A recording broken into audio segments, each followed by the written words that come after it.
Good. Okay. Oh, well, thanks for inviting me to talk to you. I must say, hearing that there are skeptics, rationalists and humanists sounds a bit like Russia before the revolution. I hope you guys are not going to have to kill each other when the Great Revolution comes, but I don't think that's going to happen soon. It's not going to happen this next election by the sound of things. So I haven't prepared a very organised address. I'm just going to ramble on a bit, and actually I'd like your input too, because part of what I'm doing at the moment is turning over in my head ideas for a book that I've signed up to write for Melbourne University Press, and hopefully it will sell more widely in the world if I can get it right. And the book is about, it's tentatively titled Belief, Evidence and Reality, and I think that's kind of at the core of what I'm about as a scientist. It's not about the tension between religious belief and science. That's been pretty well done by Richard Dawkins and all sorts of people.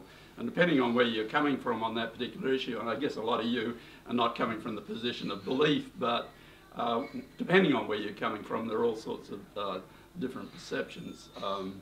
And one of the things that occurs to me as a scientist who's trying to communicate science to the broader public and who's trying to do something about issues that I think many of us find very worrying, it occurs to me that basically we've got to be able to talk to people all across different belief spectrums, because the fact of the matter is, if you look at the majority of the people in the world, they are into some sort of religious belief.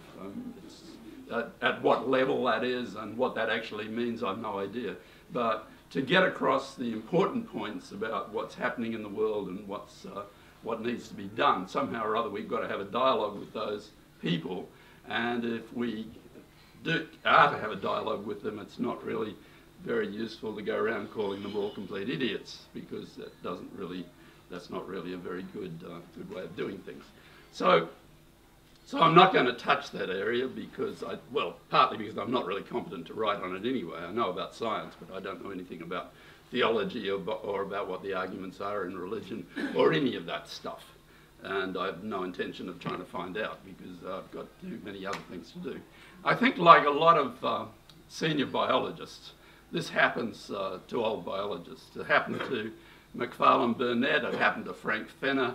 I think it happens to all of us towards the end of our life. Those of us who thought rather broadly about biology start to get very concerned about what's happening with biological systems on our planet. And if you start to get very concerned about what's happening with biological systems, you get very concerned about issues like environmental degradation, you get very concerned about issues like overpopulation and how we're using the land and its resources, and of course the big one is anthropogenic climate change. And I think all of us are aware that when it comes to those battles, at the moment we're losing badly, at least in the political sense. I'm not sure where we are in the public perception sense, but we're losing badly in the political sense. We're seeing in every state that's taken over by a Liberal government, we're seeing the vigorous dismantling of environmental protections. They're not necessarily taking back the laws, they're just firing the people who make them work. We saw that with Campbell Newman in Queensland, it's happened in Tasmania. I don't know how much it's happened in Victoria. Does anyone know? It's certainly happening in New South Wales. Cattle grazing in the high country? Well, it's also removing the people who are doing the environmental monitoring.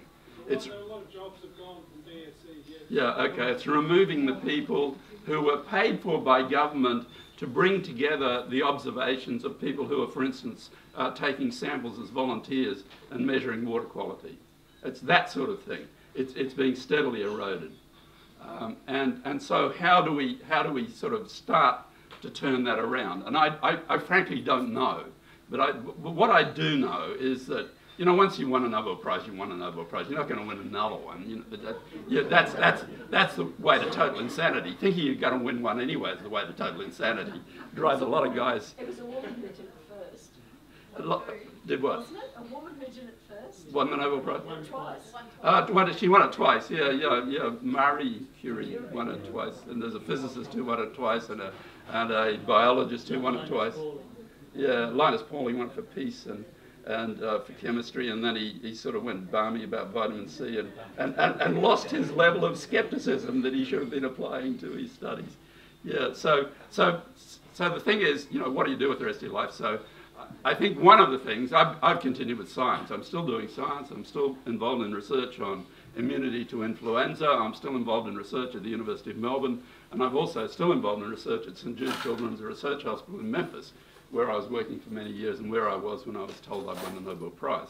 So I'm still involved in the actual science, but I've also been involved in trying to communicate science to the broader community.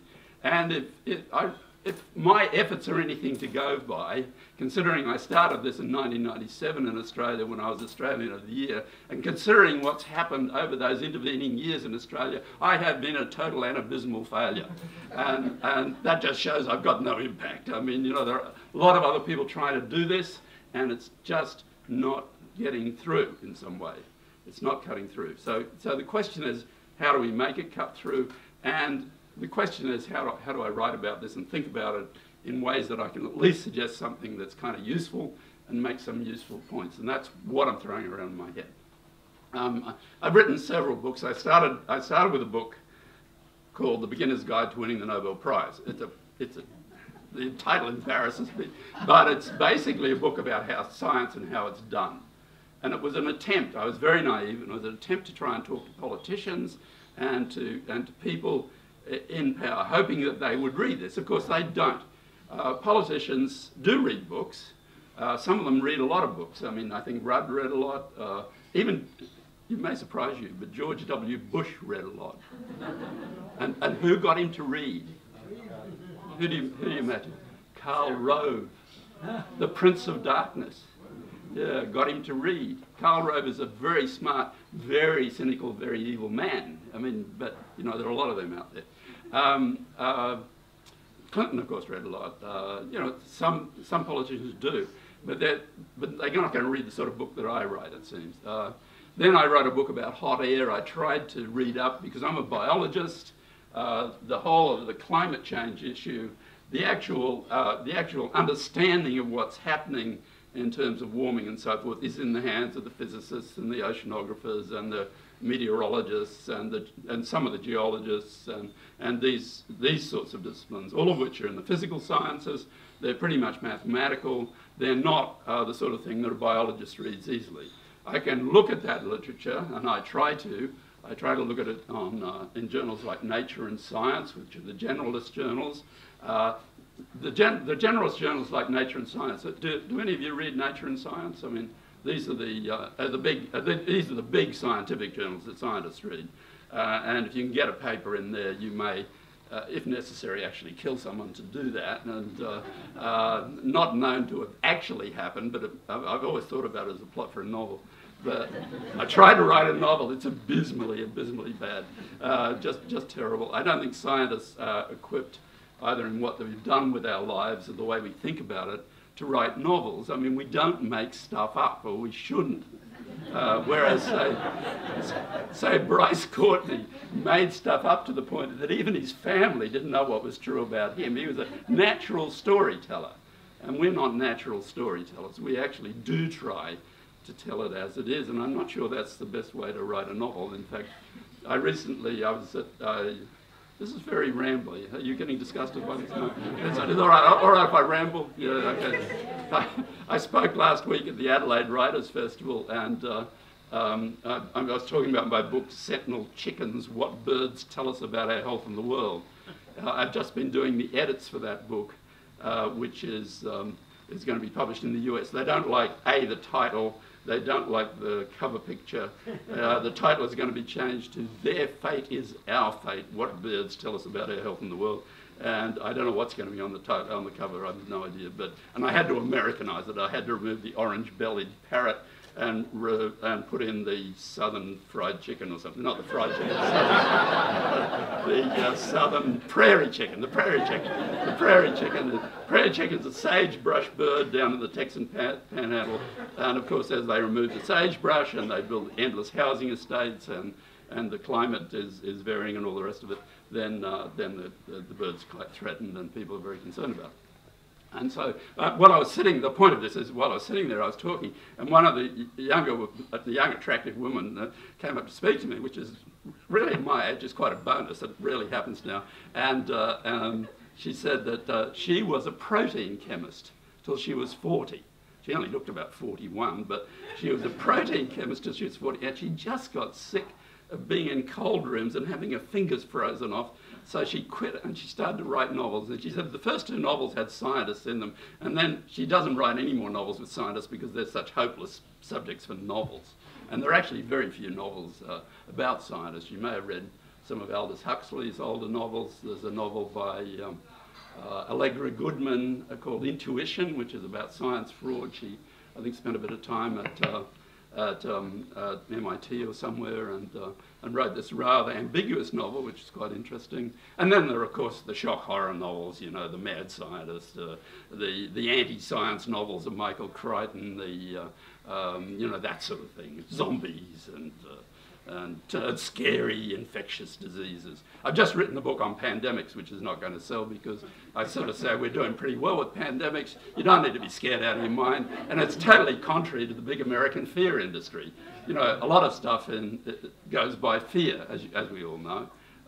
Politicians specialise in creating fears. Fears about other people, fears about boat people. At least we don't have the fear that has to have us having an assault rifle in our house. Even though the statistics show that if you own a gun, the person that you're most likely to shoot is you, because half of all suicides are gun suicides and all this sort of crazy stuff. But fear is a very big dynamic in public life. It's driven. The shock jocks don't want to talk to you about pandemics if you're going to say, oh, we don't need to worry about that. We'll do okay. The science is really good. Don't worry about it. They want to hear something horrible. They want to hear that you're going to have black blood coming out of your ears and your bile duct is going to explode and you'll just dissolve into a disgusting mess on the floor or something. Did you see Contagion? Yeah, that's a really scary movie, actually, if you really want to get your fear levels up. Yeah. So anyway, this question about communicating science. So I've written several books, and none of them madly successful. It's pretty hard to sell books. Some things about science communication are getting a lot worse, and some things are getting better. What's getting worse is public TV, is television, and the newspapers. I'm not sure now. The Australian, one of the first people the Australian fired when they downsized their journalistic staff was their One Science journalist, Lee Dayton. Lee Dayton had committed an unforgivable offence, absolutely unforgivable. She'd had a couple of real climate scientists write for the Australian, and they'd published it without realising it. And of course the editor was infuriated because he's got all this collection of has-beens and never-beens and morons and crooks that write about climate science. I mean, they're the most, if you look up their actual scientific performances of these people, the ones that claim to be scientists, there's one guy I think hasn't published a paper since 1969. A couple of others are geologists who spend, you know, very prominent, I won't name them, very prominent climate change skeptics. You like the term skeptics in that context? Actually, I prefer the term contrarian. Well, I think we can get onto that. Yeah, some of them are contrarians. Some of them are contrarians. Some of them are old guys suffering from attention deficit disorder. They're not getting the attention. Some of them are that. I think a lot of them are actually convinced of what they're saying. So I'm not saying they're liars. I'm just saying. Two of them that are very prominent are actually employed by the mining industry one way or another, and there's another guy who's a contrarian who is, I think, a reasonably good scientist who's a contrarian, and so you know you get this mix of people. Skepticism and denial and contrarian. This is going to be one of the chapters in the book, so I've been thinking about it a lot. It seems to me that I'm talking about science when I talk about skeptics. I'm not talking about skepticism in the broader community. I'm talking about skepticism by people who claim to have expertise. I think you can be skeptical about a lot of things. You can be skeptical because you can't see how it can possibly work. And you could be skeptical about a lot of action on environment and climate change, and from that point of view. You could be skeptical because you can't see how we can do it economically and all that sort of thing. And we need all that sort of discussion. And we need skepticism. We certainly need skepticism in this area as in every other area. No good scientist isn't a skeptic. We're all skeptics. I mean, and you, as a scientist, as a practicing working scientist, what you must be most skeptical about is what's coming out of your own head and your own laboratory. And we've seen a breakdown of that in some situations.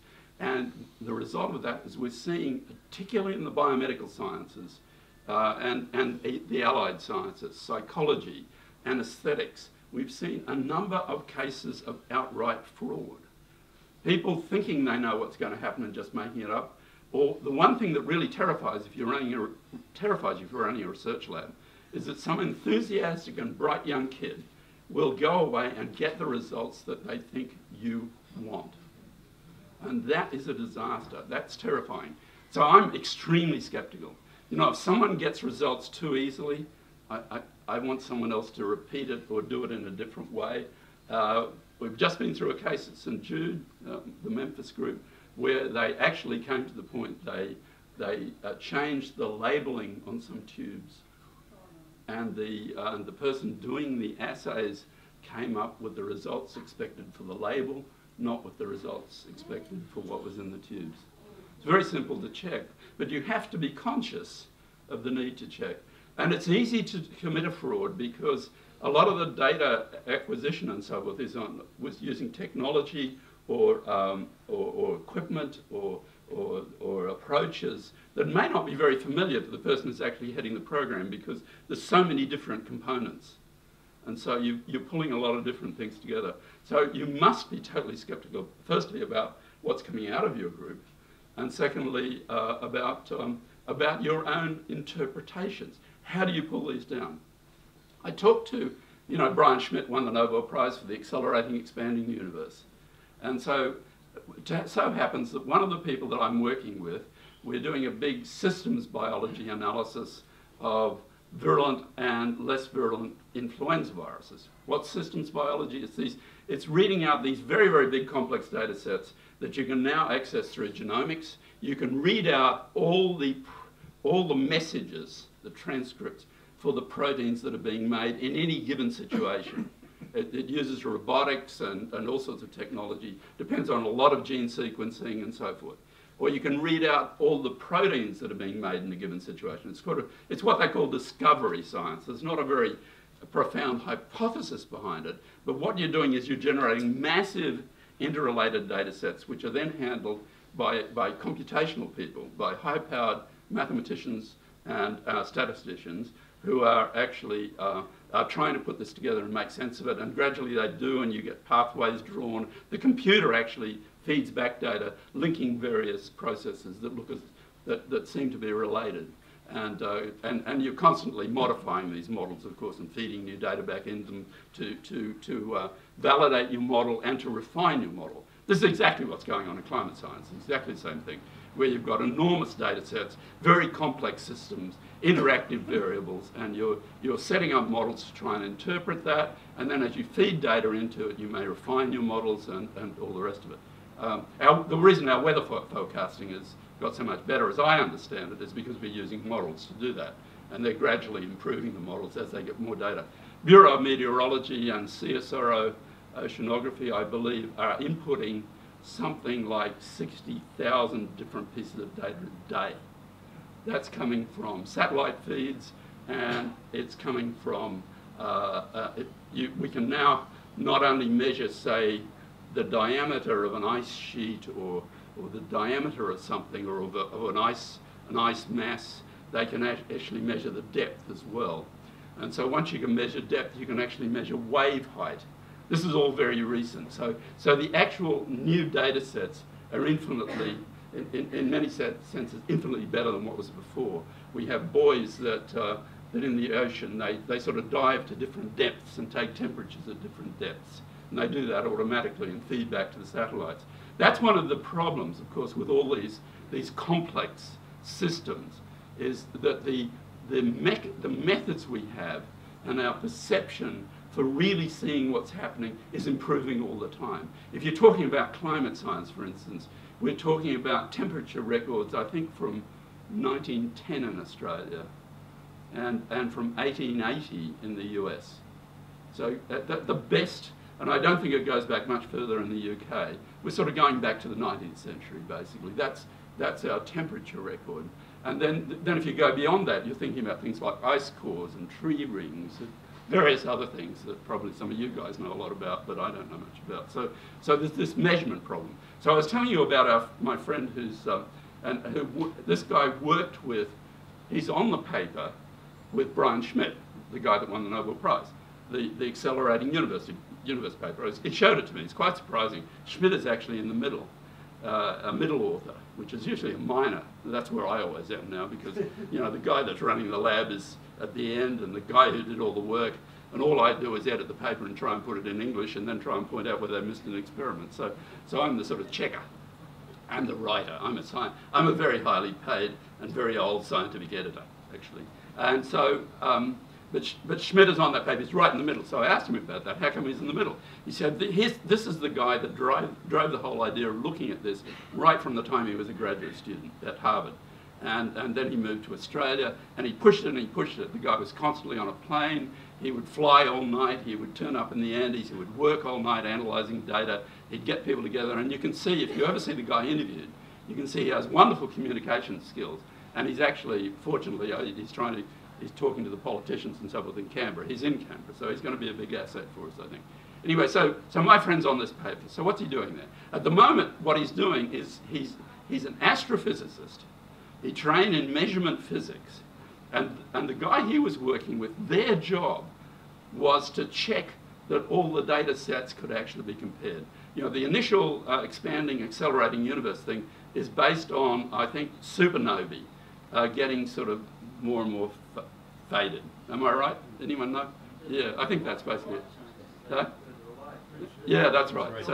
So you had to check certain things. You had to check that the observations you made in the 1930s are really equivalent to the observation you made in the 1960s, to the 1990s, to the 2000s. So these guys were going back and they were checking every variable with that they could. You had to check that it wasn't due to dust clouds. You had to check all sorts of stuff. So they were sort of the checkers to see that really the data was right. And so anyway, so he was on that. He's been up to Siding Springs doing observing. He's been in the Andes doing observing. He's been in Hawaii, but now he's doing influenza research. Why is that? Well, he moved across because the systems biology people were looking for people who are terrific computational biologists. And where do we get them? We get them from physics. We get them from statistics. And actually the climate scientists complain we're stealing their people for biomedical research. And so that's what he's now doing.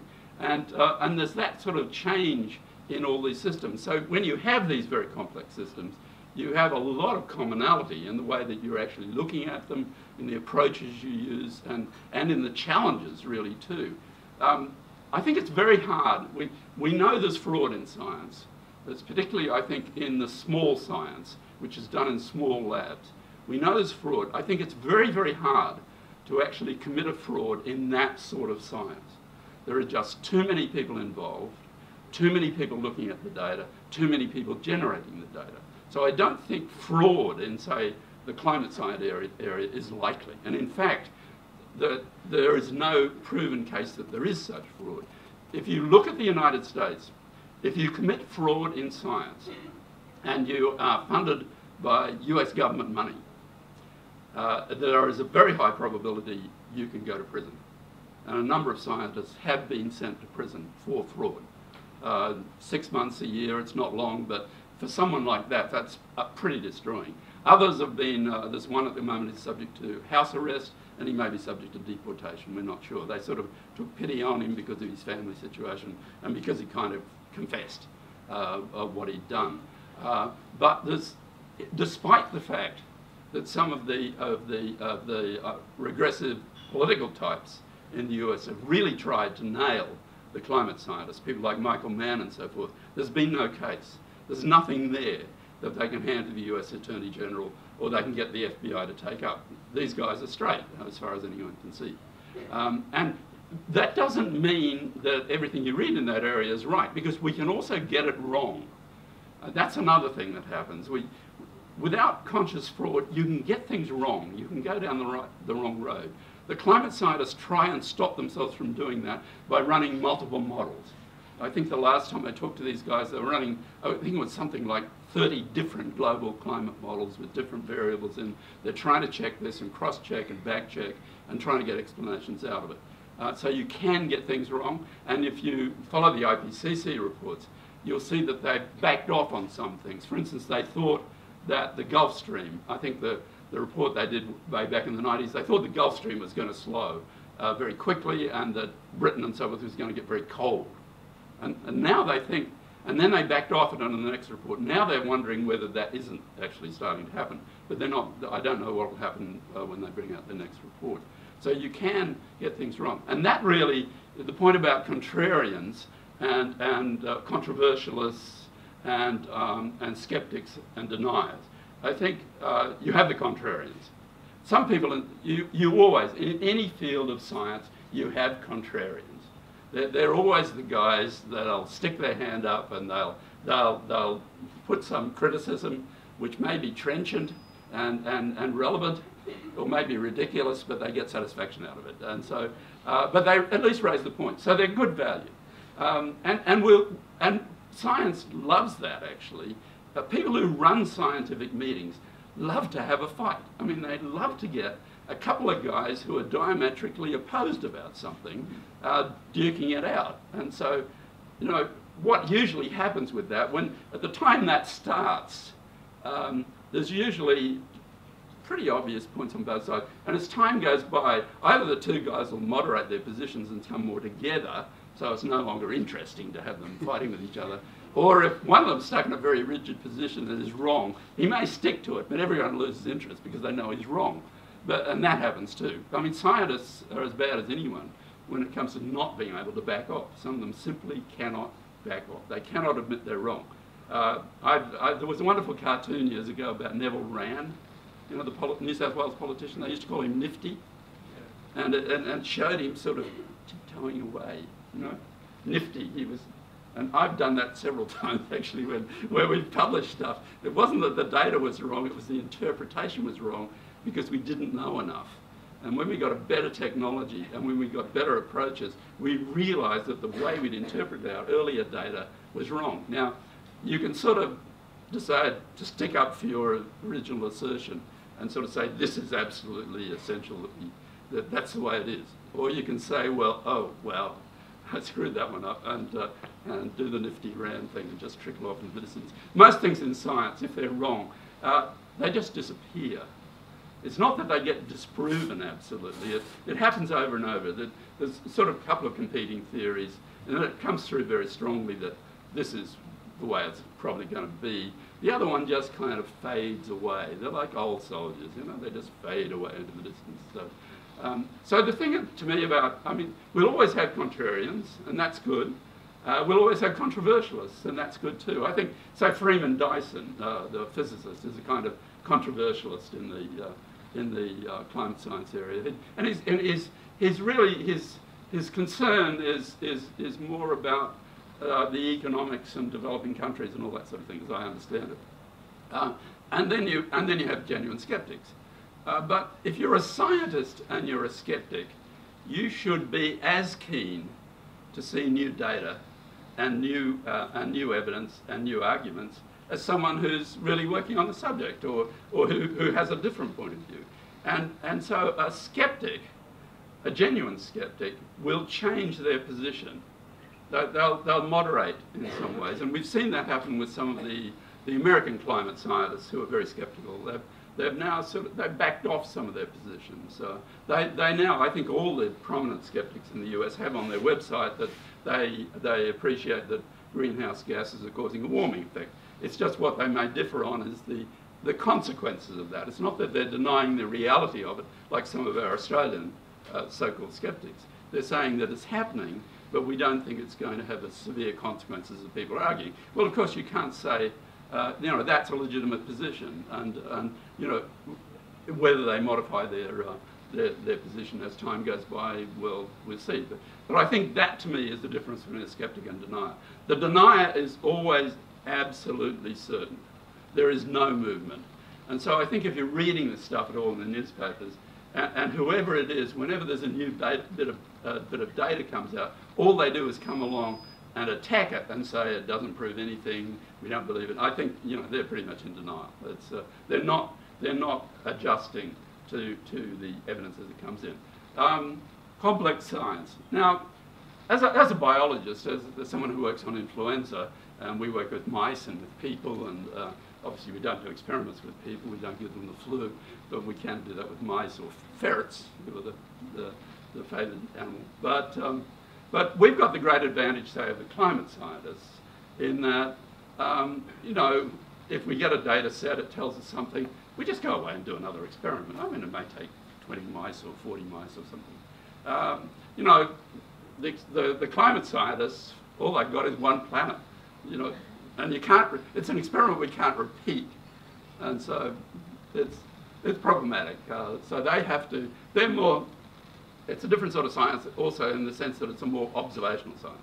What about biologists as far as climate science goes? Well, that's what caused me to write the bird book, because it occurred to me that if you really want to know what's happening with biological systems, then you want to observe nature. And of course, if you're into animal life, which is what interests me most, I'm not a botanist or a plant scientist, then the easiest observed wildlife species are, of course, birds.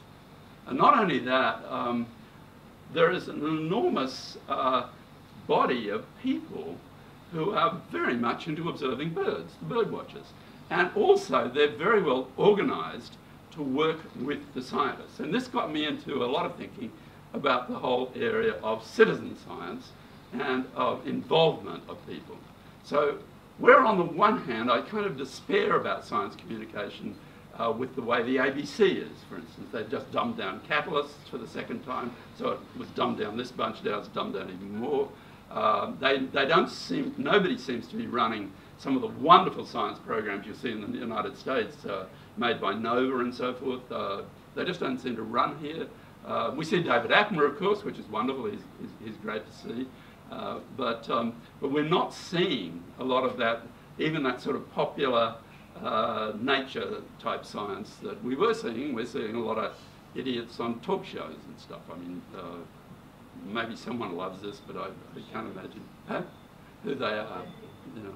So science in that sense is in trouble. The Australian fired at science journalists. Does anyone know, is there a science journalist employed by the Herald Sun, for instance?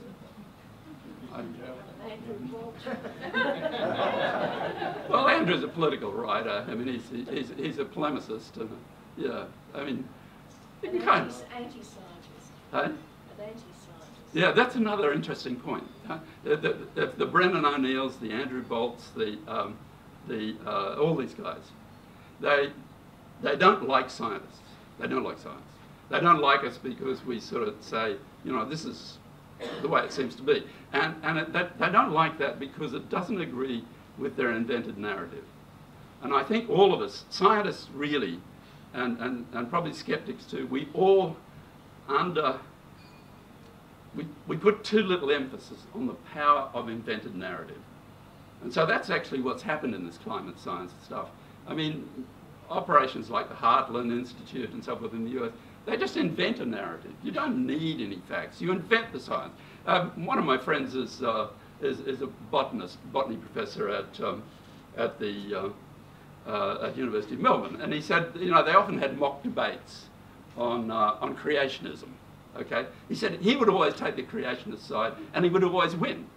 And why would he win? Well, the scientist sitting there, and he says, well, and the creationist says, well, you haven't read Argyll's paper of 1943, or you don't know the work of X. Now, he said, these didn't exist, he just made them up. But the scientist sits there like a dummy, and he says, no, I don't. And you know, the Lord, whatever his name is, does exactly the same thing. He sort of drags something out of somewhere and says, you don't know this work, sort of thing, and seems horrified and shocked. Well, you know, maybe it's there. Is it important? But what you need, of course, if you're going to have a discussion like that, is really to have time to evaluate the work. So if you were really serious about wanting to discuss that work, you would put it to the person before a debate. You can't really have a debate like this about science in public. It just doesn't work because people just make stuff up. We all understand there was an issue in a thing in the latest Nature where someone was saying what's happened with the climate science thing is a lot of psychologists and so forth have come into it now. They're saying, why is it that it's so hard to get this message across? And they're saying, well, that's the way democracy always works. There's always a major part played by lies and exaggerations and invented narrative. It's always the way democracy is with any controversial position. And when you think about it, that's true. And so that leaves the kind of scientists in a kind of hole. What is a scientist's position in a way? I mean, what's their legal position too? I mean, it's very interesting that people say that the climate scientists are creating all this furor. They're just trying to increase their own importance. But it's also the fact that if a group of scientists who are paid from the public purse perceives that there's a real danger and that it's a continuing danger and nothing's being done about it, what is their culpability? I mean, they have to act in what they believe is the public interest. Now, of course, scientists don't have political power, but they at least have the power to say what they think is happening. So if they don't do that, what is their culpability in the long term if something goes wrong that they should have warned us about? Now, the case has just happened in Italy, where a number of earthquake scientists evidently did not give adequate warning, and I believe they've gone to prison. Yeah. So the climate scientists are actually, when you think about it, in exactly the same position. If they do not make that apparent and something terrible happens as a consequence of that, they really are liable for not speaking out.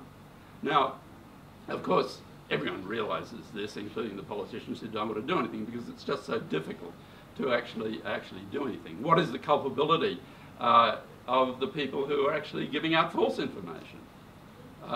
Probably nothing would happen to them. How many Wall Street bankers went to jail after the global financial crisis? How many financial frauds have been committed here, and people have hid vast amounts of money away in private trusts and so forth, and seem to get away with it? I mean, we're not very good at actually sheeting home.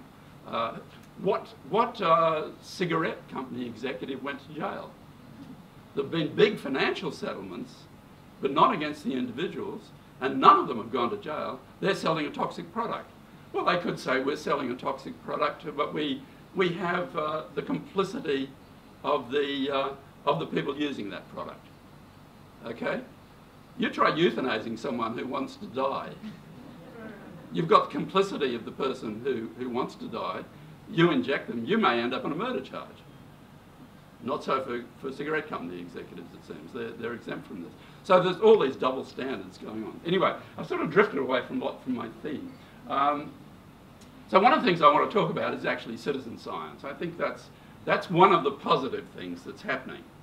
But it's going to have to happen through volunteer organisations, because you can be sure the Conservative politicians will do everything they can to damage any reporting mechanism where, for instance, people are reporting back with mobile phones and cameras on what real estate developers are doing. Okay? We're going to have to do that through volunteer type organisation. Well organised for the birds. What's happening with the birds? Well, I talked to some of the professional ornithologists. The ornithologists in Australia work with organisations like BirdLife Australia. They set up the data monitoring protocols so that you can get useful data and you can analyse it. And then they work with BirdLife Australia, and then volunteers accumulate the data and they feed it back into the data set. And so that's how most of the observations on Australian birds, for instance, are done, by volunteers. And it's a very valuable exercise. In the United States, you've got the National Audubon Society. The Audubon Society has the Christmas bird count. And so everyone goes out at Christmas, which can be pretty grim in some parts of the United States, and they count birds. That all feeds back into the tetragrid database at Columbia University, which is a massive database. So we've got massive databases on birds. What species are being seen where? Are they moving? Are we seeing less of these and more of these? Are they changing their habitat range?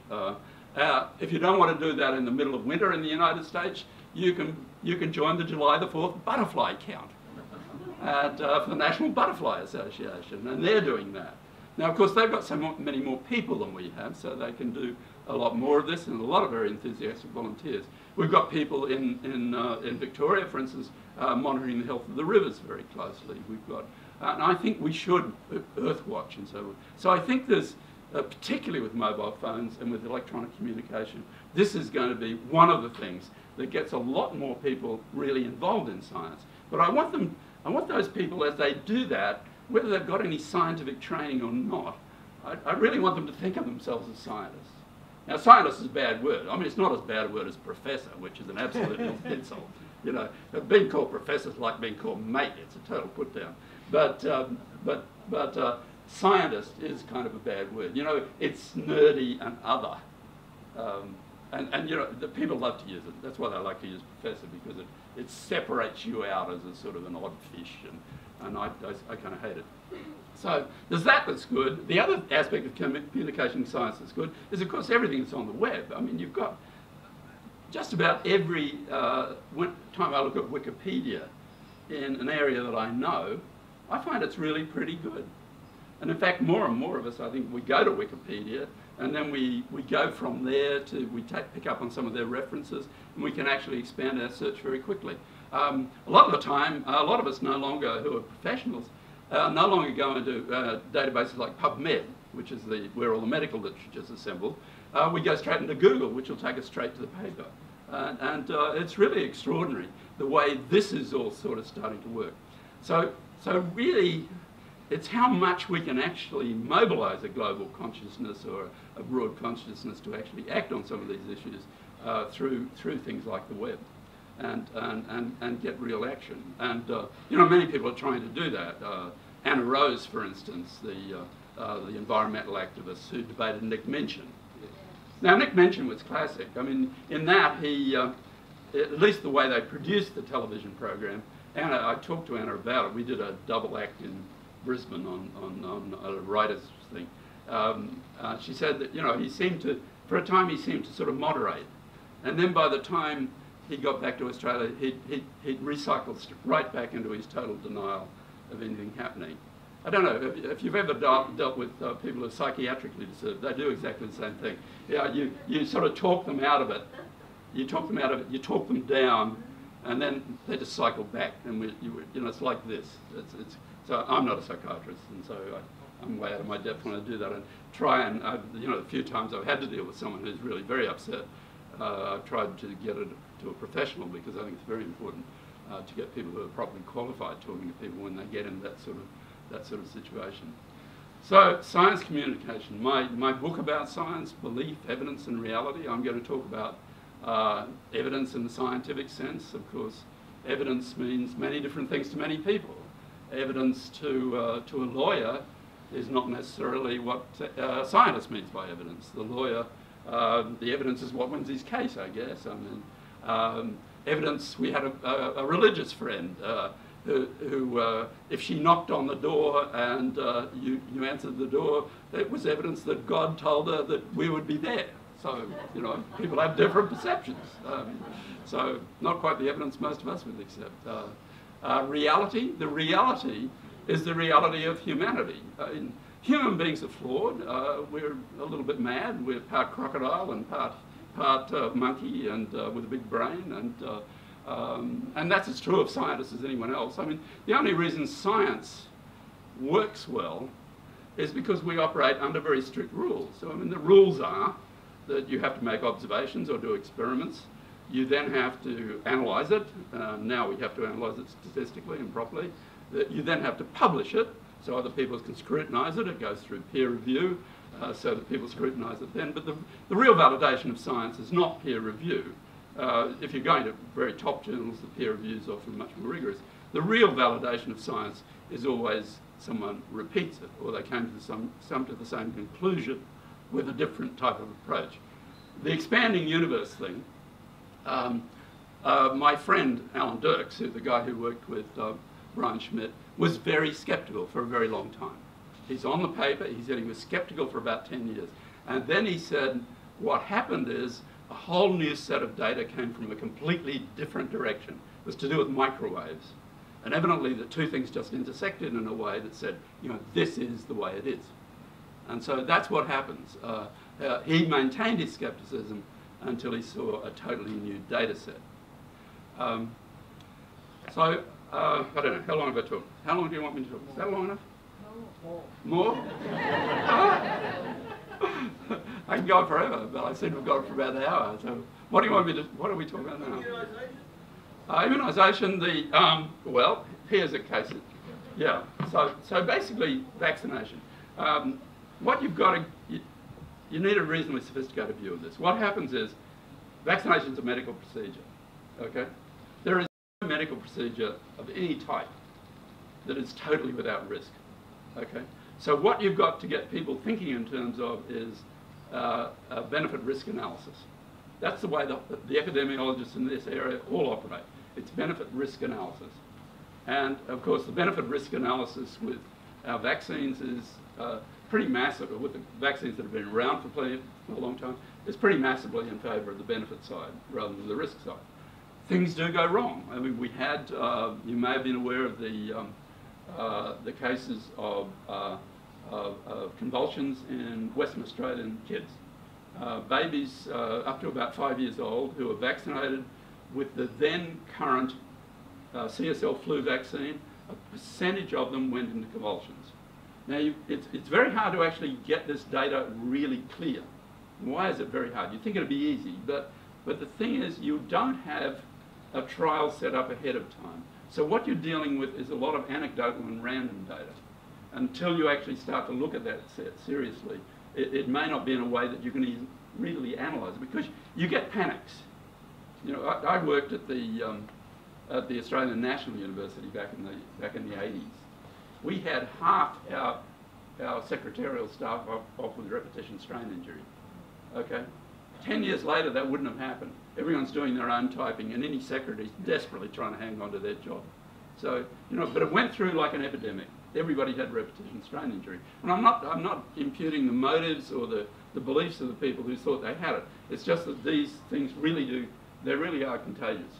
And that's a bit the same with the vaccination thing. So, and of course there's an anti-vaccination movement, and I've been challenged on I think it was Carl Kruszelnicki's program. Someone called in and said, I don't need to vaccinate my children. I'm into natural medicine and I know what to feed my child, and I can improve their immune system.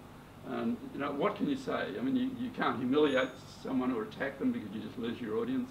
And really, you know, if you take the whole natural medicine thing, the stuff in the drugstores and the pharmacies, you know, it says such and such improves your immune system. I mean, I've been doing immunology all my life. I don't know of anything that improves your immune system apart from A, vaccination, and B, having a decent diet. I mean, if you've got massive undernutrition, if you're heavily stressed due to intercurrent infection, say kids in Africa who've got tremendous worm burdens, malaria, then you can be made more susceptible. But I don't know of any dietary supplement you can take to make your immune system work better. You know, there's always a cop-out that says, you know, well, echinacea, people tried, and they tried to show that echinacea works, and they didn't get results. Well, you know, a very, very prominent scientist friend always takes echinacea. She believes it works for her. Well, maybe it does work for her. And of course, there's always the issue with a lot of these things that it may be genetic differences. You know, it may work for some people and not for others. Because of genetic differences we don't understand. So there's always that issue. And the same may be an issue with some of the drug incompatibilities. We know from our work at St Jude, not my work, but the work of the group at St Jude Children's Research Hospital, who kept cancer tissue from every kid who was treated from 1962. And because they were all on protocol, they were all volunteers, they were all paid for, they didn't have to pay anything. We've got all their histories. We know what they were treated with. We know what happened to them. We have long-term survival analysis going out for 15, 20, 30 years in some cases. They were followed that long. And so we know that some treatments did not work in some kids. And we now know there's a genetic reason for that. And so that's, you know, the personalised medicine area, which is, you know, will become more powerful, but it's not as simple as many of us thought. With respect to the vaccination thing, there is a lot of stuff on the web. There's a lot of misinformation. A lot of people, you know, a young mother takes her baby along, or a little kid, they're vaccinated, they're whingy for 2 or 3 days. Of course, they don't like that. They've never seen measles or polio or whooping cough. We've had some tragic cases where mothers not vaccinated their children. A child has died of whooping cough. We had one situation where the mother was actually, when the child died, she was actually attacked by the anti-vaccination people. It was appalling. We have repeat, now through the Western world now, we're having repeat outbreaks of measles. Measles was one, we were hoping to have polio eradicated by 2002. We haven't eradicated it, it's close. But now we're having polio vaccination workers killed in Pakistan. Again, they're killing them in Nigeria. And so we're on hold again. And it will, I mean, it'll come out of Nigeria and Pakistan and cause cases elsewhere. We get regular outbreaks of measles. Recent one in a school in Canberra, a lot of liberal left-type parents, and many of them not vaccinating their kids. Kid goes somewhere on an overseas trip, not vaccinated. Why anyone would send a kid somewhere like Bangkok who hasn't had every vaccine on earth? You'd have to be nuts. I mean, you really would have to be stupid. And so the kid comes back with measles, he starts a measles outbreak in the school. Happens over and over again. What happens with measles? Well, measles is, you know, it's generally you get spots and it's not too bad. You can also get long-term deafness. You can also get lung damage, and it's considered to be the principal cause by a group I was talking to in Brisbane who works on this. They said measles is the principal cause of bronchiectasis.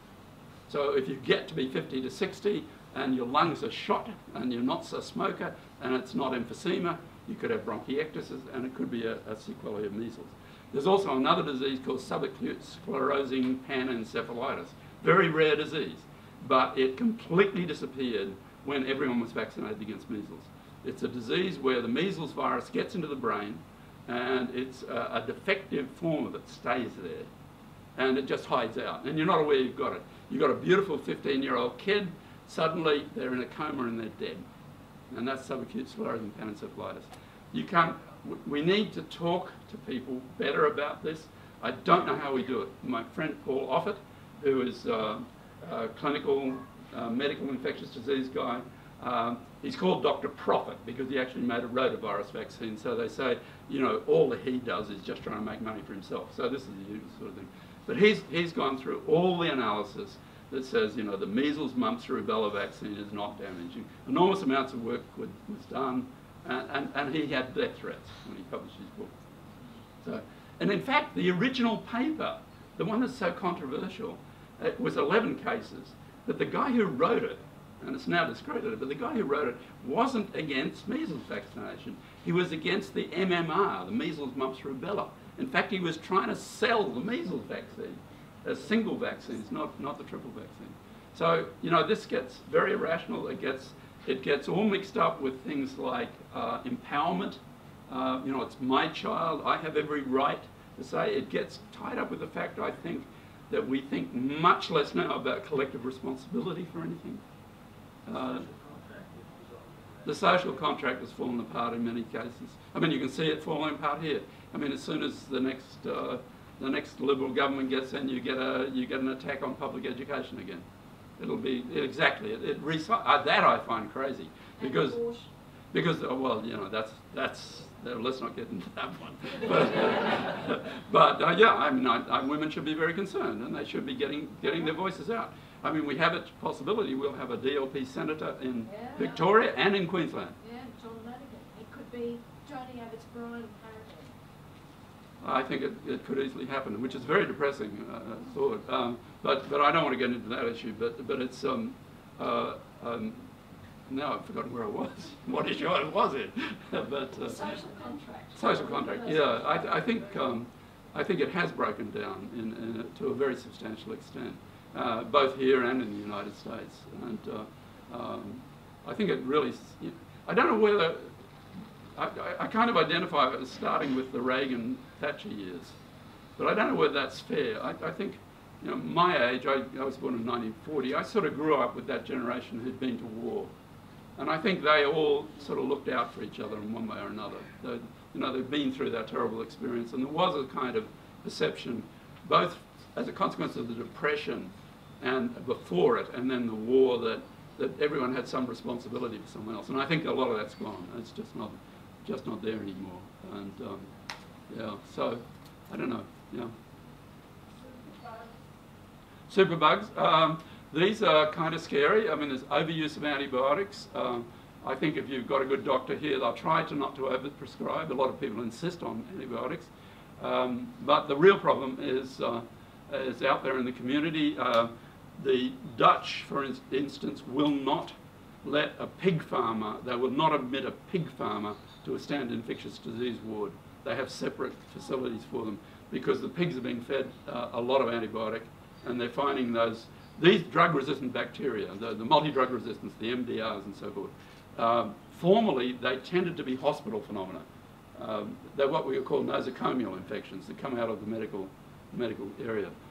Now they're coming out of the community, here and elsewhere. So part of the problem is the use of antibiotics in agriculture, and a part of the problem is the fact that antibiotics are just sold across the counter in Asian countries. My surgeon friend says that they will not do certain operations in Asian males who've come recently to this country because the risk of infection is too high. They will use procedures that do not highlight that risk of infection. They'll still do the operation, but they won't do, for instance, through the rectum operation on the prostate or something like that. So it's just a really big problem. It's not as big here as it is somewhere. The other one that's, of course, terrifying is extreme drug-resistant tuberculosis. In Massachusetts, they will take people off the streets and basically confine them for the period of their treatment. Or they will let them out on day release, but they'll have to come back to the institution and be treated. Because a lot of people who are in that are not functioning very well intellectually. And so you have to sort of restrain. And so it's interesting. I mean, that's another big debate. If you have a major pandemic and so forth, will people really accept the restraints? Because we tend to think in very individualistic terms. I think what happened with SARS tells us we will. I mean, at least in Asian countries, when the SARS thing hit and nobody really understood what was happening, people were very compliant and they were wearing masks and they were doing the right thing. Whether we get the same thing in the US or Australia, I don't know, but I think we would. If people are scared, you know. Yes. Tuberculosis is scary. I don't think it's going to cause a major pandemic, and there's a lot of money now. I think with the bacterial diseases in general, there are a lot of pathways in the bacteria. Bacteria are complex organisms. There are a lot of pathways in the bacteria where we could actually knock them off, and we haven't explored many of them. The money that went into antibiotic research went right down. The drug companies were not finding it profitable, and no one was doing it. And then now suddenly we have people like the Gates Foundation coming in, putting a lot of money into developing new TB drugs. And so, there's a fair interest in this now, and some of that's falling back on the public sector rather, and they're actually paying the drug companies. For instance, George Bush gave quite a lot of money to vaccine companies to try and to get a better flu vaccine grown in tissue culture. At the moment it's grown in hen's eggs, which makes it very limited production because there are only a limited number of production facilities in the world that can grow the virus that way. It's very primitive, but it's just we grow more virus that way. So, but then now a lot of new technology coming in. So actually in the biomedical area, the technological advancements are really extraordinary from the point of view of diagnosis. And it's, as long as the resources keep flowing. We don't have particular problems with politicians convincing them to do biomedical research because we tell them, you know, you're going to live longer. We don't necessarily want them to live longer. We do, of course. We don't want anyone to be compromised. Well, let's speak more about the future of where medicine's going and the future of biology. Medicine? Well, I think we're getting a much better genetic definition. A lot of the things we thought would be rather simple with genomics. We thought a lot of things, we would quickly work out what the gene is for colon cancer or whatever and all that sort of thing. That's proved to be a lot more complicated, and there's a lot of different things going on. But as the research goes on, and as we get these massive databases which are being generated, for instance, Dick Curtin in Melbourne has put together a massive cancer genomic operation with the Chinese and so forth. China's very involved. They've got massive sequencing facilities at the Beijing Genome Institute, and so forth. As we go on with that, we're going to get a much better genetic definition. And as time goes by, we will get much better genetic definitions of why some people are susceptible to this and not to that. And but we don't understand a lot of mechanisms. We're only now, I mean, with influenza, you would think we knew why people die from influenza. We actually don't. I mean, we know what happens, but we really don't know the molecular setup of what's going on. And if we understood that, we could maybe intervene a lot better and get a lot better drug treatment. So I think with the sort of molecular revolution, if you like, it's going to take some time. And going into all this complexity and then analysing, you've still got to do the analysis, the typical reductionist experiments and all the rest of it. We will get much better protocols. And, you know, of course, people are living longer and all the rest.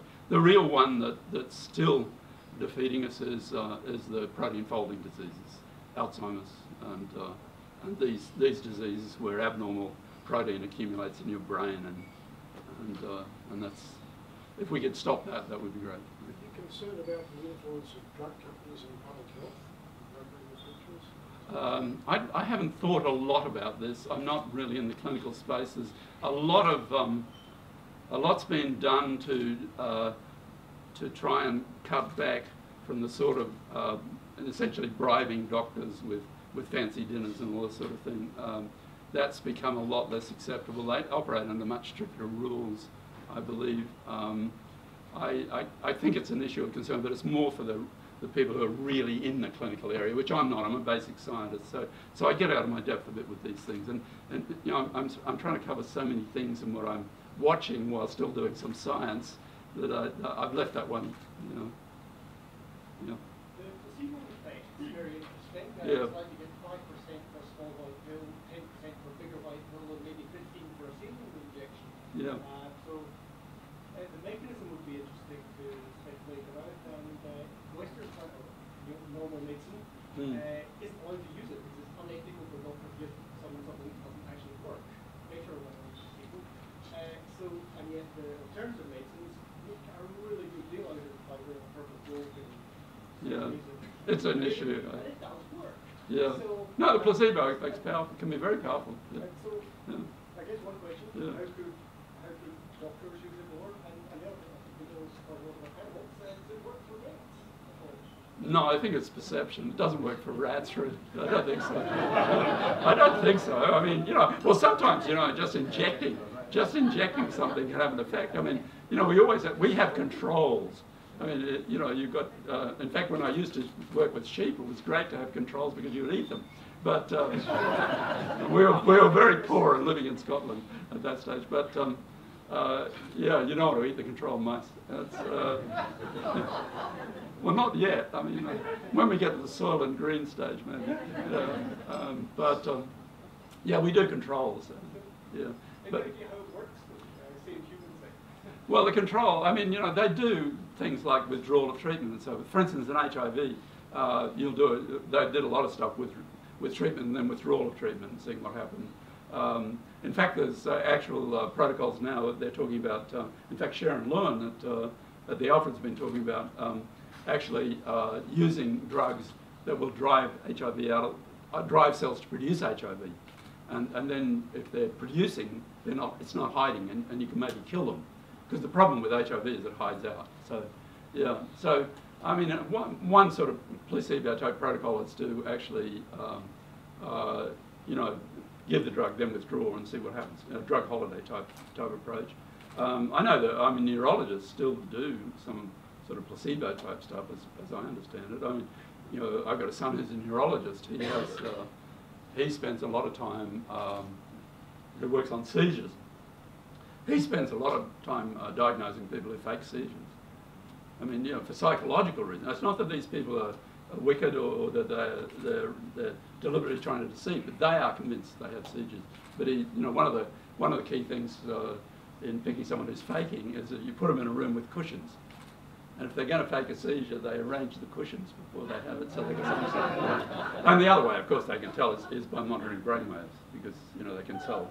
So they bring them in and monitor their brainwaves, and if they're faking, it's not showing the brainwave that you expect for a seizure. Why do they do it? I think it's like a lot of things, because they want attention, because this is a way of, you know, for instance, I was on a Boeing 747 taxiing out at New York Airport, and we got out, we're just about to take off, you know, the Sydney flight, the Melbourne, the flight that goes to Los Angeles and then Sydney, and then we turned back and went back, and someone had a seizure. Now, it may well be that it was perfectly legitimate. They really did have a seizure. Or it may be, think of the sense of power of getting a Boeing 747 to turn. Did you see with the placebos recently, there was some research that seemed to indicate that even if people knew that they would get receiving a placebo, they were still getting the benefits from it, even the bottles of pills. Exactly. The doctor cares. The doctor cares. She's giving me something. Yeah, I guess that's true. But then, you know, there were terrible things done. I mean, you know, the classic case of the syphilis in black men in the South, where half of them were treated and half of them weren't. And they just let them die. I mean, this is back in the 40s.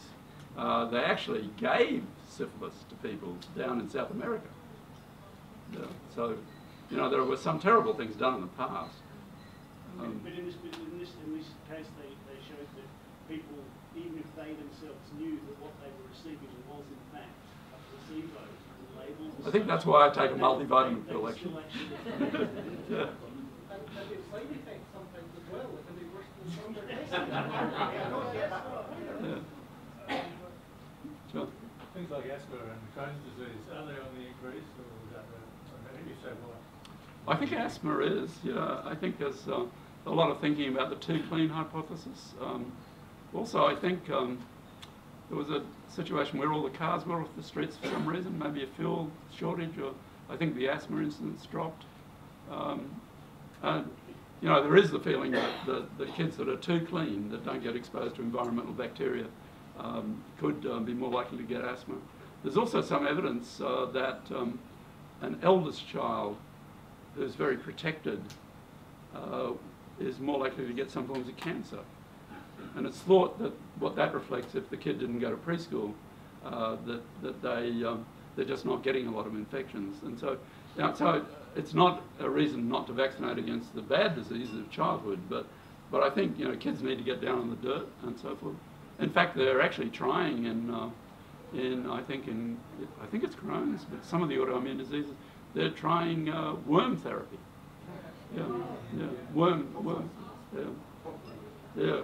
And and also, of course, there's all this interest in the microbiome, and they're actually feeding what is an essentially fecal material to some people who've been on heavy-duty antibiotics.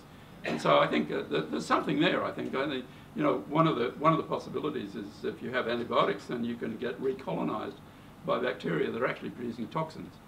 I mean, a lot of bacteria produce toxins in one sort or another, and we may be getting some auto-intoxication. So I think there's evidence. You know, the autism people were so obsessed with measles, but I think there's more evidence that actually the microbiome may have something to do with exacerbating it, at least. Yeah. They're not thinking of bringing back the leeches. Oh no, they use leeches. They use leeches. Yeah, surgeons use leeches. If you've got a seeping bloody thing, leeches can actually be useful. Yeah, they don't describe doctors as leeches anymore, but you know, but they do. They actually do use leeches. Yeah. What about diabetes? Is that being controlled a bit more? I really can't tell you the current status of it. I think we're getting a lot of. The problem with diabetes, of course, is the diabetes related to massive overeating and overweight, and that puts enormous stress. And so diabetes is an incredibly bad problem, for instance, in Polynesians who are vastly overweight. black Americans. You know, there are genetic differences between people, and some people who have traditionally grown up in areas where food is very scarce will, when they're fed a Western diet, put on weight enormously. They're what you would call in the beef industry a good converter. Okay? And so they get massive, and that kills them because the enormous amount of fat puts enormous stresses on the islet cells in the pancreas, and they develop diabetes. And so juvenile onset diabetes, I don't know. I know there's a lot of people working on diabetes in Melbourne, but I'm not really up on it. Yeah. What's your opinion and prospect on DNA vaccines? We've been trying DNA vaccines. We've used them experimentally. No, they've been putting DNA vaccines in. They've been putting DNA vaccines into people for a long time, but I don't know of any situation where they've actually become a standard vaccine. Maybe you can put me right, but I can't think of it.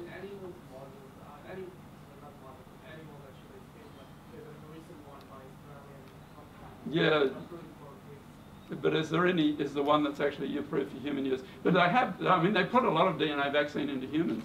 One of the things we were doing was shooting it in with a gun. It's a gun that actually shoots tiny little gold particles into your arm, and you attach the vaccine to the gold particles. And there could be there's a lot of new vaccine thinking about using nanoparticles, for instance, as vaccine delivery vehicles, and nanoparticles that will persist in the long term, nanoparticles that will disappear and be absorbed and catabolized and so forth. So there's a lot of novel thinking in the vaccine world. I used to go to vaccine meetings 20 years ago. They were the most god-awful boring meetings. And now they're very exciting. There's a lot of innovative people going. There's a lot of interesting stuff going on. And so, and a lot of it's materials. Material scientists are coming into it. That's what's happening in science. All the different areas of science are all coming together. Just like my physicist friend who's doing influenza. We're talking to all sorts of different people. And that's why universities are so important. Because universities are the place that brings all these different disciplines together in the one place. And a research institute that's isolated doesn't do that. In fact, I think the day of the isolated research institute is coming to an end. They need to be embedded in a university structure. They can be independent within the university structure, like the Hall Institute or Peter Mac, but they need to be surrounded by university and have access to students and bright young people. And so, so Peter Mac is actually moving down to Parkville to the new Comprehensive Cancer Centre, and we're all looking forward to that because they're a great bunch of people out there. I know. I can see you. I was talking to you. I just wanted to ask you, obviously you've been in academia for a while. 50 years Yeah. I've been doing science. I should be dead. I am practically. How have you seen the students' sort of enthusiasm for science change over the years, and how much do you think media and education in primary school and high school has actually influenced that? Well, we're seeing, what can I say? I mean, science was so different when I started. I actually didn't start in conventional scientific way. I started as a vet, and I ran my own research from the day one. I've never been trained by anybody. I think that's not a good thing, but I always ran my own stuff. Running my own lab since I was 23 or something. Not really a lab. I was sort of doing awful things to cows. But, how has it changed? Well, people complain that a lot of the graduate students and so on, the postdocs, are not putting in the hours. And well, I'm very dubious about it. I think this sort of thing that people should work all the time is ridiculous. They just get stale. I mean, I remember a friend of mine went to an American Midwestern university. It wasn't one of the great universities. It was Kansas State, I think. And there was a research building. And the thing was that at night, your car had to be in the parking lot in case the professor drove by. You didn't have to be in the lab, your car had to be in the parking lot. So I think this is nuts. I've always thought it's nuts. Some people work enormous hours. Some people work much shorter times, and they're much more efficient and much smarter. Women particularly, because they have to multitask, and the kids, but a lot more guys are looking after kids now too, actually. A lot more house husbands. And so everything's changing. We've had, I mean, in the US, we've had commuting couples. You know, one's in San Francisco, one's in Memphis. We've had the guy saying, you know, you're doing better at it. I'm going to look after the kids. All that sort of stuff.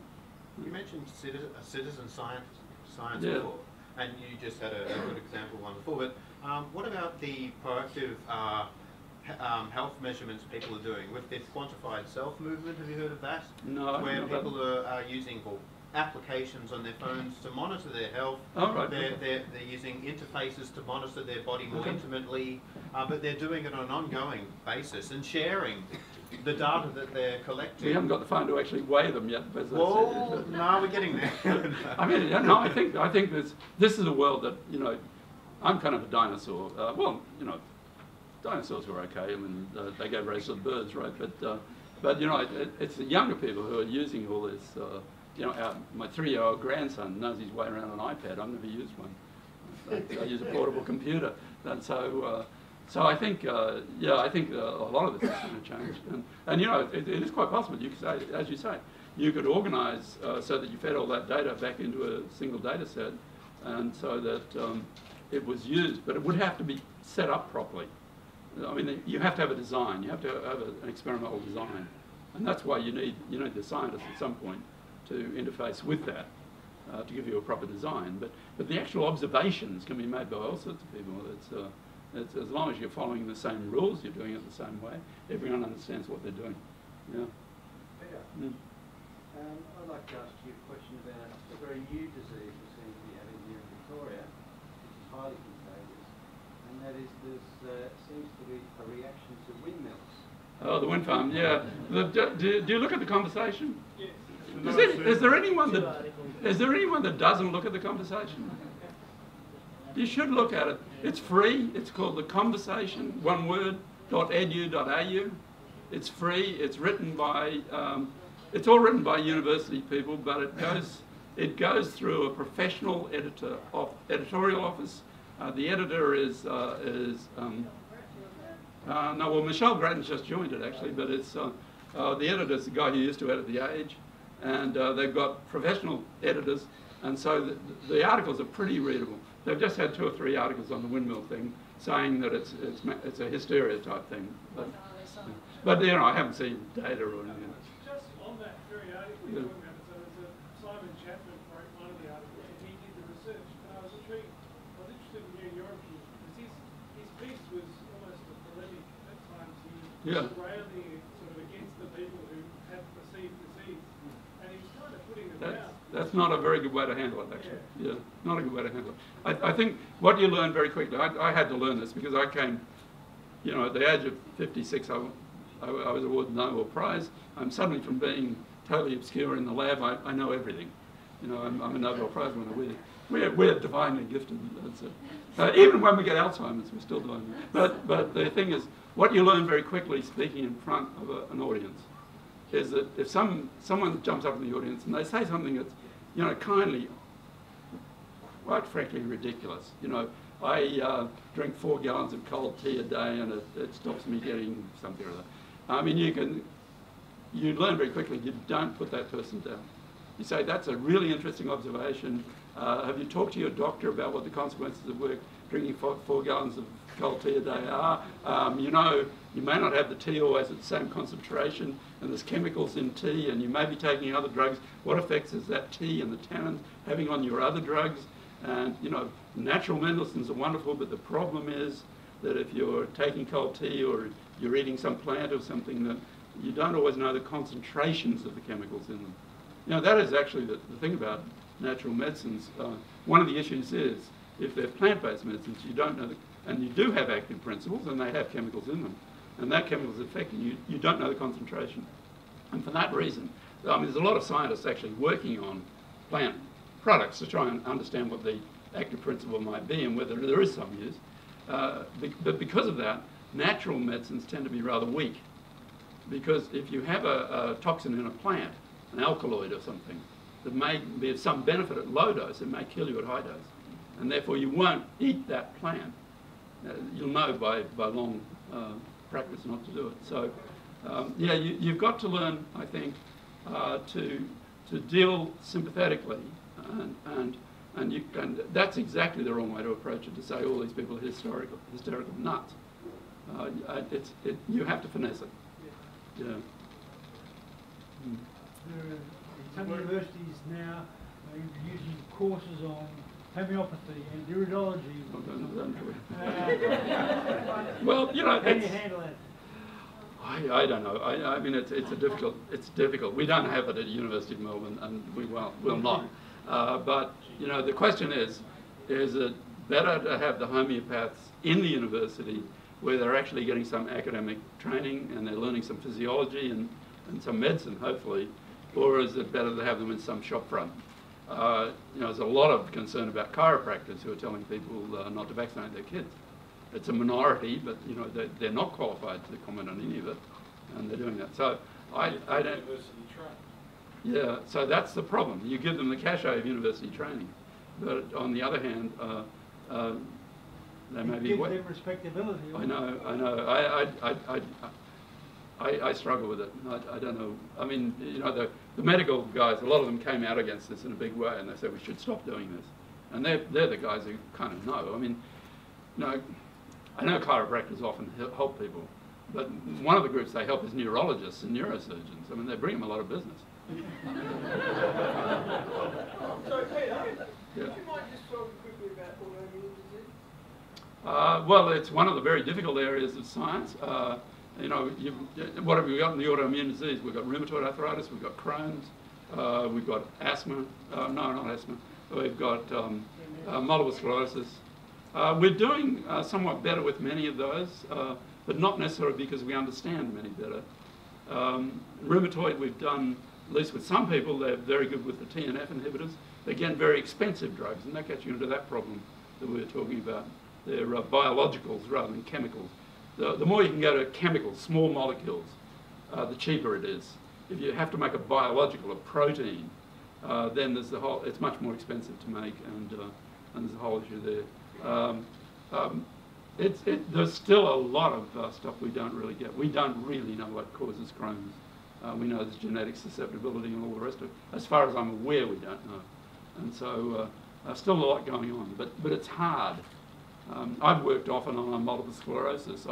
I don't think we ever found anything useful, unfortunately. Terrible disease, and but it's some people are doing very much better with some of the newer treatments, I think. I haven't been following it lately.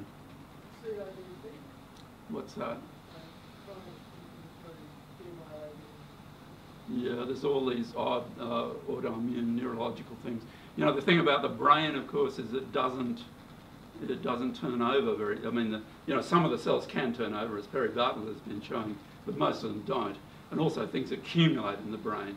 You know, the protein folding, the abnormal folded protein that gives you Alzheimer's disease, it accumulates in the brain. If it's the liver, it just gets turned over and kicked out. But if it's the brain, it accumulates. And so that's why the brain is such a sensitive indicator of this. Yeah, the demyelinating diseases, there's various causes, but and there are a lot of very odd sort of minority conditions. Yeah.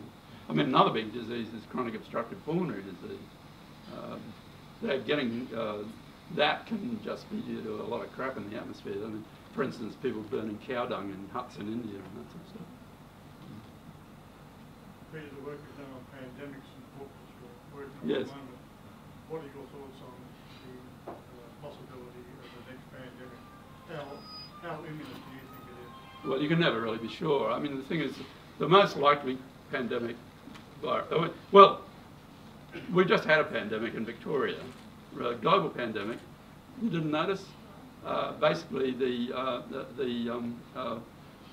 what is it? The virus that causes sickness on ships. I'm blocking. I'm blocking on the name. You know, this is a senior moment I'm having. No, not scurvy. I mean, it's these. They're not rotaviruses. They're, oh god, it's a circovirus, but I'm trying to think of the right name for it. Noroviruses. Yeah, the noroviruses. So we just had a global pandemic of noroviruses. A lot of people have had the trots, but you know, it doesn't kill you. You feel lousy for 3 days. It's called the stomach flu. And it's gone right around the world, and that's been a pandemic actually, because it's gone everywhere. But it's even Queensland, yeah. No, the Queen had it. Oh, the Queen had it, yeah. So it's a pandemic, and they have regular pandemics, but nobody notices. They're sort of hidden pandemics. And then you've got the most likely virus to cause a pandemic is always influenza.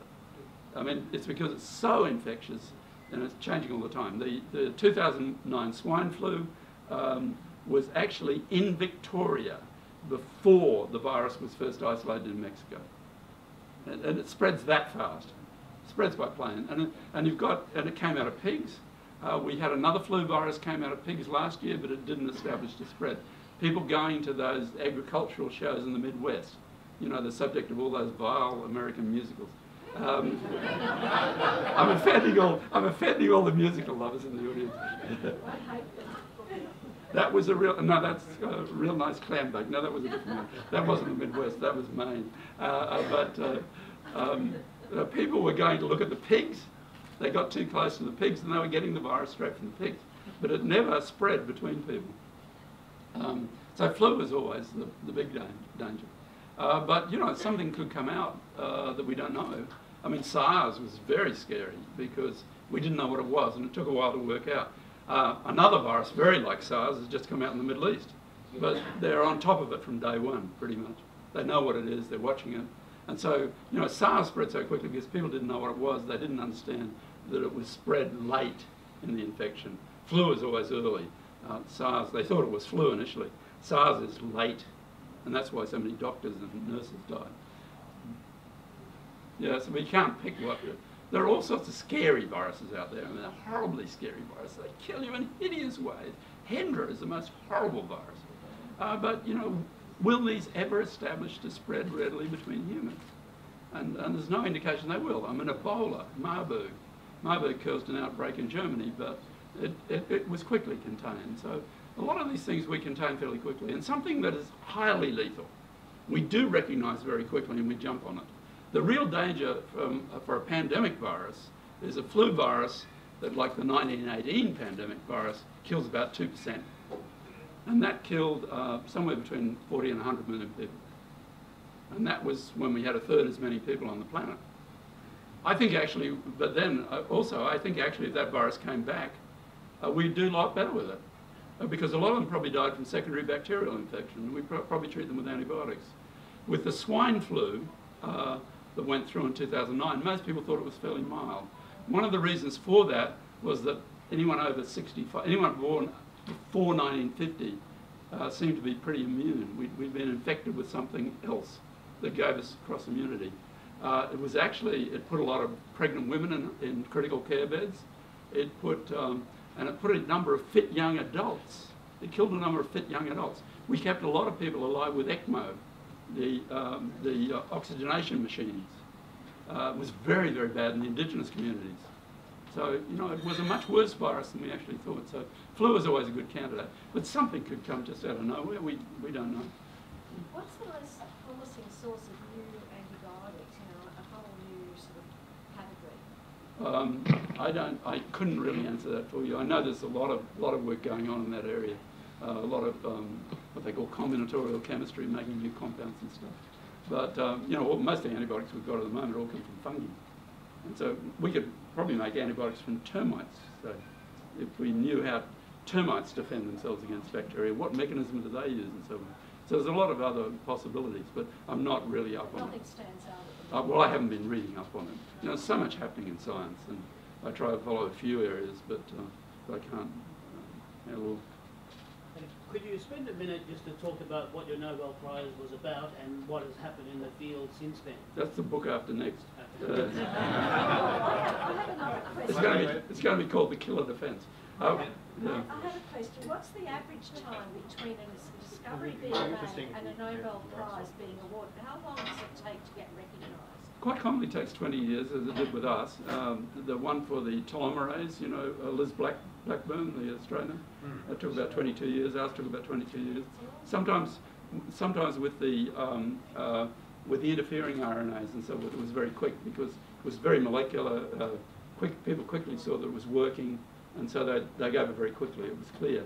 but sometimes it takes a while for things to catch up. The actual Nobel Prize was for discovering how basically how the cell-mediated immune system works. That it's actually, we have antibodies which are secreted into the blood and float around in the blood, and then we have these cells that interact with other cells and can kill them, or they do various other things, like there are helper cells and regulatory cells and so on. So we're working with the ones that kill other cells, and we discovered that the way that they're focused onto other cells to kill them is that the transplant molecules, the ones that are ejected, that are recognised in graft rejection, are actually self-marker molecules which present bits of the virus or cancer or whatever it is to the immune system and make the cell look changed. And so it was quite a hard concept for a lot of scientists to grasp back then. It's now embedded in the textbooks and everything and so forth. But we changed the way, we kind of explained why we have a transplant system, and it changed the way people thought about the whole of cellular immunity. And that's influenced how people have gone about vaccinations or studying autoimmunity and all that. But I'm going to try and write a book about it. I don't know whether anyone's going to buy a book where the central characters are white blood cells. I don't see it being a big seller, quite frankly. Could you say a few words about the misconception that common cold is caused by exposure to cold temperatures? No, there was a one. If you want to read my, it's in my pandemics book actually, which will be published in September. But there was a wonderful place called the Common Cold Research Unit on Salisbury Plain. It was a thing called the Harvard Hospital. The Americans, Harvard University, I think, gave, during World War II, they gave this kind of prefab hospital to the Brits. And they built it on Salisbury Plain, which is a pretty bleak place, near the Porton Down biological warfare place, actually, which is not on biological warfare. There are no such places. But after the war, they were deciding what they would do with this. And a guy called Christopher Andrews, who was one of the discoverers of influenza virus back in 1934, said, we'll work out the common cold. So what they would do is they'd bring groups of students in their vacation. And, this is 1948. Everyone in Britain's broke.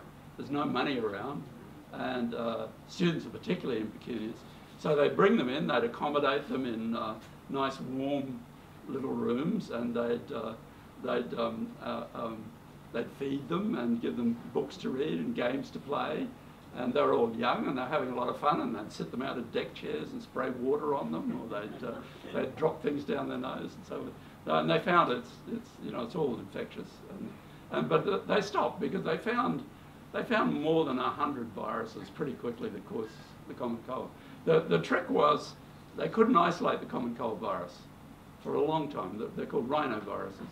And what they had to do, they thought about it, and they realized the temperature of the nose is lower than the temperature of the body. So all they did was lower the temperature in their incubators, and they were able to grow them. And then there's a lot of other viruses that cause common colds. There's the coronaviruses.